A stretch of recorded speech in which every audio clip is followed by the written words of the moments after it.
নমস্কার, আমি অর্পিতা। আপনারা শুনছেন তপভূমি নর্মদা। এটি কোনো গল্প বা মন গড়া কাহিনী নয়।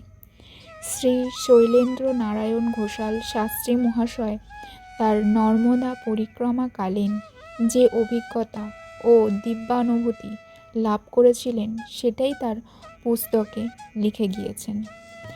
মা নর্মদার অপার কৃপা এবং দিব্যতার ছোঁয়া পুস্তকটির পাতায় পাতায় বর্ণিত হয়েছে।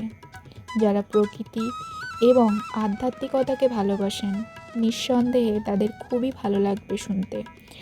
আমার এই ক্ষুদ্র প্রয়াসকে এগিয়ে নিয়ে যাওয়ার জন্য আপনাদের সাপোর্ট খুবই প্রয়োজন। দয়া করে আমার চ্যানেলটিকে সাবস্ক্রাইব করে সঙ্গে থাকবেন। তাহলে চলুন শুরু করা যাক তপভূমি নর্মদার তৃতীয় পর্ব।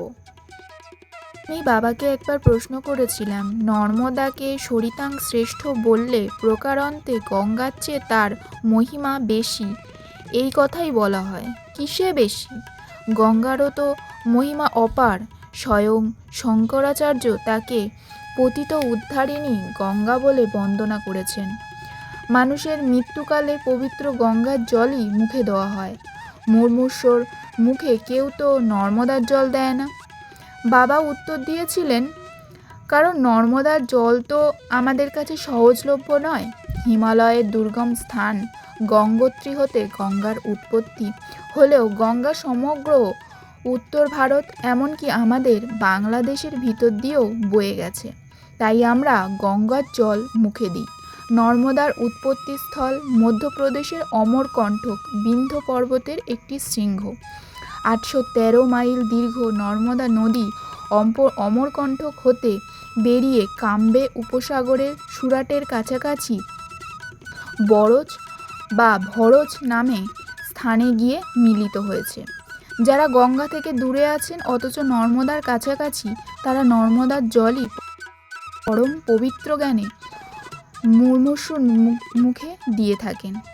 শুধু গঙ্গা বা নর্মদার জল নয়, কৃষ্ণা, কাবেরী, যমুনা, গোদাবরী, যারা যে নদীর কাছে থাকেন সেই নদীর পূর্ণ জল মুখে দেওয়াই শাস্ত্রবিধি। তুই বাবা বিশ্বাস কর, নর্মদা সরিতাং শ্রেষ্ঠা, রুদ্রের তেজ হতে সমোৎপন্না। নর্মদা শিবের মানস কন্যা।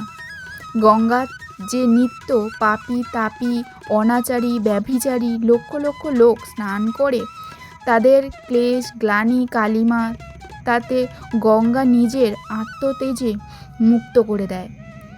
কিন্তু সেই গঙ্গাও মাঝে মাঝে বাঞ্ছা করেন নর্মদাতে স্নান করতে। শাস্ত্র বাক্য বিশ্বাস কর। আপনারা কেউ কি লোকনাথ ব্রহ্মচারীর জীবনী পড়েছেন? মহা তপসিদ্ধ ব্রহ্মর্ষি, যার জন্ম হয়েছিল 24 পরগনা জেলার অন্তর্গত বারাসাতের অধীন কচুয়া গ্রামে। পূর্বাশ্রমের নাম ছিল লোকনাথ ঘোষাল। লোকনাথ ব্রহ্মচারীর কথা আমরা কম বেশি সকলেই জানি, যিনি বহু বছর ধরে হিমালয়ে তপস্যা করেছিলেন এবং লাস্ট জীবন তিনি ঢাকার বারদি গ্রামে কাটিয়েছিলেন। এই জীবন মুক্ত মহাপুরুষ বলে গিয়েছিলেন যে তিনি যখন নর্মদা পরিক্রমা করছিলেন তখন তিনি দেখেছিলেন যে একটি কৃষ্ণা গাভী সূর্যাস্তের পূর্বে নর্মদার একটি বিশেষ ঘাটে নেমে স্নান করে, তারপর সাদা হয়ে ফিরে যায়। এর রহস্য জানবার জন্য তিনি ধ্যানস্থ হন এবং বুঝতে পারেন ওই কৃষ্ণ গাভী স্বয়ং গঙ্গা মাতা। আপনারা যারা সর্বজ্ঞ খোকা খুকুর দল, তারা তথাকথিত প্রত্যক্ষবাদী ও যুক্তিবাদী, দয়া করে অনুধাবন করুন। শৈব দেহধারী মহান তপস্বী যোগেশ্বর শ্রী শ্রী লোকনাথ ব্রহ্মচারীর ধ্যান মানে সেটা কি বস্তু। আর একজনের কথা বলছি, তার নাম গঙ্গাধর চ্যাটার্জি, নামকরা ব্যারিস্টার, প্রসার ও খুব জমজমাট। তিনি একবার অমরকণ্টক হতে 14 মাইল দূরে পেন্ড্রা রোডের স্যানিটোরিয়ামে তার এক অসুস্থ বন্ধুকে দেখতে গিয়েছিলেন। গিয়ে শুনলেন ত্রম্বক বাবা নামে এক শক্তিধর সিদ্ধ যোগীর পরিচালনায় হাজার হাজার সাধুর জমায়েত।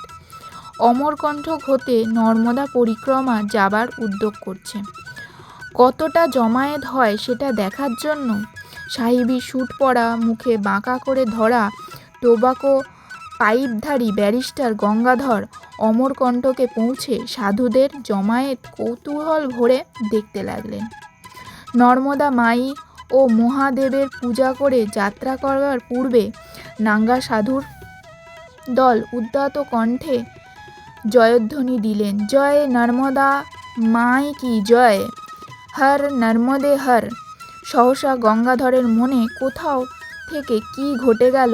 নর্মদা মায়ের দুর্বার টানে গঙ্গাধর সাহেবের সাধুদের সঙ্গেই হাঁটতে লাগলেন। সাধুরা তখন নর্মদাতে স্নান করেন, তিনিও তখন নর্মদাতে স্নান করতে লাগলেন সাহেবী পোশাক পরেই। কয়েকদিনের মধ্যেই তার পরিচ্ছদ ঘটল অদ্ভুত রূপান্তর। হাতের টোবাকো পাউচ কবেই ধুত্তোর বলে জলে বিসর্জন দিয়েছেন। গলায় বিলম্বিত নেকটাই কখন পড়েছে খসে। গায়ের দামি কোট জলস্রোতে পড়ে কোথায় ভেসে গিয়েছে। শতচ্ছিন্ন ট্রাউজার পরেই নর্মদার তটে তটে ঘুরে বেড়াচ্ছেন গঙ্গাধর। ধনির ঘরের দুলাল, আজন্ম ঐশ্বর্যের কোলে লালিত। তার সারা জীবনও সে ওই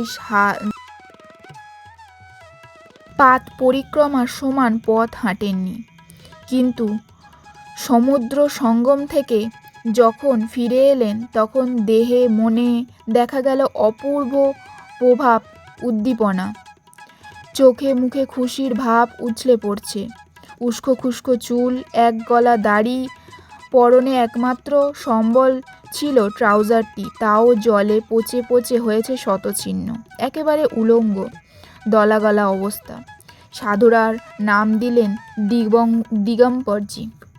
তার গুরু ত্রাম্বক বাবার মতে দিগম্বরজি দিব্য আনন্দ লাভ করছেন। जैसा आनंद गंगाधर जी ने जीवन में आ रहा है उसको किसी का मिलना बड़ा कठिन है। सब हमारा नर्मदा माई की कृपा और लीला। पवित्र धारा में स्नान करते करते ही मिल गया देवी का कृपा। এইভাবে নর্মদা পরিক্রমা করতে করতে জীব জীবন হতে শিব জীবনে উত্তরণ ঘটে। শুধু বারোদির ব্রহ্মচারী বা দিগম্বরজি নয়, যুগ যুগ ধরে সহস্র সহস্র পরিক্রমাবাসীর জীবনে নর্মদা মায়ের আশীর্বাদ এইভাবেই নেমে এসেছে।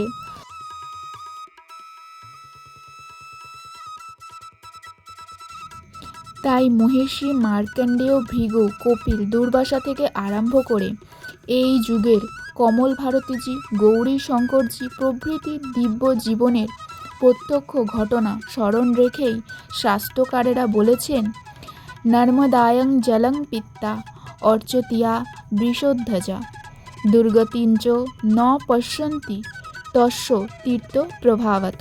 অর্থাৎ নর্মদার জলে নিত্য স্নান, নিত্য পান এবং তার তটে তটে যেসব শিবলিঙ্গ আছে তার অর্চনা করতেই জীবনের দুর্গতি নাশ হয়, মত্ত জীবনেই অমৃত জীবনের সন্ধান মেলে। এর সাথেই তপভূমি নর্মদার তৃতীয় পর্ব শেষ হলো। খুব শীঘ্রই আসবো তপভূমি নর্মদার চতুর্থ পর্ব নিয়ে। ততদিন আমার সাথে থাকুন, চ্যানেলটিকে সাবস্ক্রাইব করে প্লিজ আমার সঙ্গ দিন। Thank you so much.